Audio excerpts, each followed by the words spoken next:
Dr. Murshid, one of the cardiologists uh, from New York City.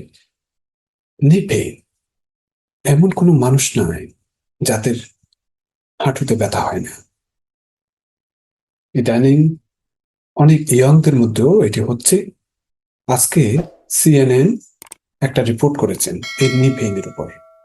তো সুতরাং আসুন আমরা কিছু জেনে নিই। ওনারা বলেছেন যে নি পেইন বিগত 20 বছরের মধ্যে 65% ইনক্রিজ করেছে ইউএসএ, এবং আমার দৃঢ় বিশ্বাস এটি কিন্তু পৃথিবীর সর্বত্রই এখন অনেক মানুষ হাঁটুর ব্যথায় ভুগছেন। তো এখন কি করতে হবে? ওনারা বলছেন যে পিলেই এক্সারসাইজ ইন পার্টিকুলার খুবই ভালো অপশন। 2018-এ একটা জার্নাল প্রকাশিত হয়েছে যে 25% অফ অ্যাডাল্ট আপনার এক্সপিরিয়েন্স নি পেইন, এবং সেটি আমেরিকান ফ্যামিলি ফিজিশিয়ান জার্নালে প্রকাশিত হয়েছে, এবং বলেছেন যে বিগত 20 বছরে এই নি পেইনের প্রেভেলেন্স 65% ইনক্রিজ করেছে।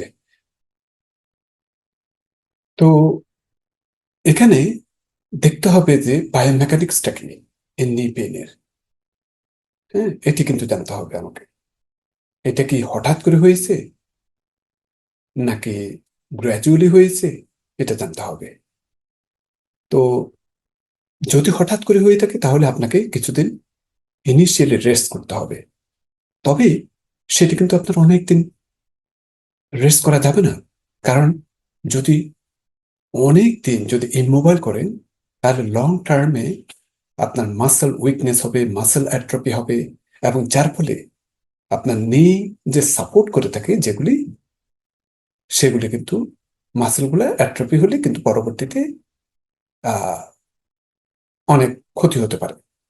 তো সুতরাং পিলেট এক্সারসাইজ আপনাকে হয়তো ভালো উপকার দিতে পারে এই নি পেইন কমানোর জন্য, এবং এটি প্রকাশিত হয়েছে মার্চ 2022 একটা মাস্কুলোস্কেলেটাল কেয়ার জার্নালে। তো কিভাবে নি পেইনকে প্রটেক্ট করবেন পিলেট এক্সারসাইজ দিয়ে, আসুন সেটা একটু জেনে নিই। তো আমাদের নি হচ্ছে যে সবচেয়ে বডির যে বড় জয়েন্ট, একটা বড় জয়েন্টের একটা, এবং ডেইলি অ্যাক্টিভিটিসে যে লোডটার যে নি বহন করে থাকে, এটা আপনার 1.5 গুণের বডি ওয়েটটা আপনার অ্যাবজর্ব করে থাকে, এবং এটি কিন্তু বেড়ে যায় যখন আপনার ক্লাইম্বিং স্টেয়ার করেন, সেটি 316%, এবং যখন সিঁড়ি দিয়ে নিচে নামেন তখন 346% এটি আপনার বেড়ে যায়, এবং এটি জার্নাল অফ বায়োমেকানিক্সের অগাস্টে 2010 স্টাডিতে প্রকাশিত হয়েছে।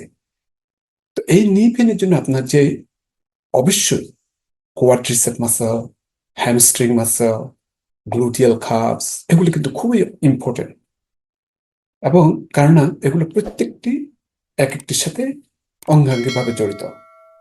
সুতরাং এটি অ্যালাইনমেন্ট, তারপর ফোর্স কিরকম হচ্ছে, এগুলো কিন্তু অবশ্যই দরকার।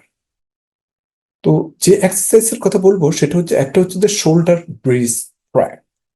এটা হচ্ছে কি, আপনি ব্যাকে প্রথমে একটা ফ্ল্যাট সারফেসে শুলেন, এরপরে নিকে ব্যান্ড করলেন, আপনার দোনো ফিট কিন্তু ফ্লোরের মধ্যে থাকবে প্যারালাল।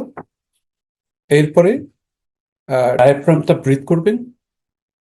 আহ, এরপর আপনার ডায়াফ্রাম এবং পেলভিস এবং স্পাইনটাকে ফ্লোর থেকে উপরের দিকে একটু লিফট করবেন, এবং আবার লোয়ার ব্যাককে ডাউন করবেন। এটি একটা এক্সারসাইজ। আরেকটা হচ্ছে যে হাফ রোল ডাউন।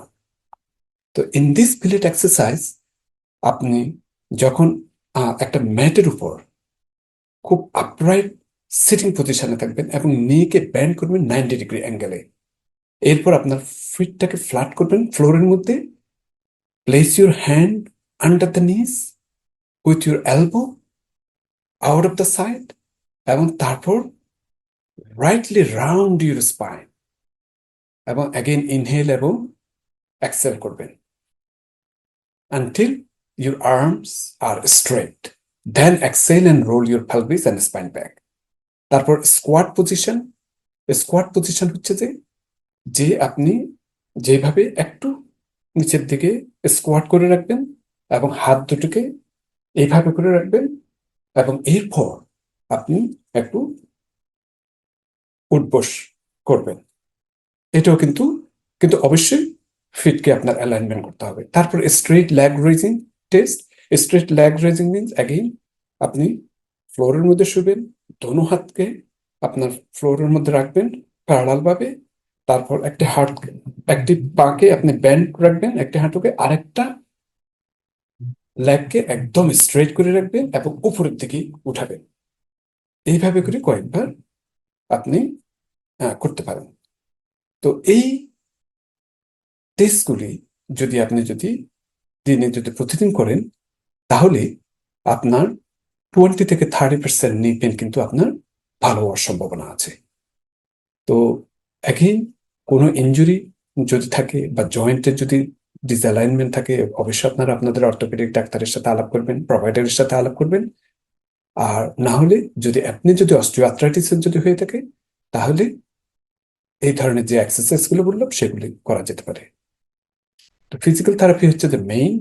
এরপরও যদি আপনার পেইন যদি কন্ট্রোল না হয়ে থাকে, তবে পেইন মেডিসিন খেতে পারেন। আগে পেইন মেডিসিন খাওয়ার ব্যাপারে খুবই সতর্ক থাকবেন। Thank you.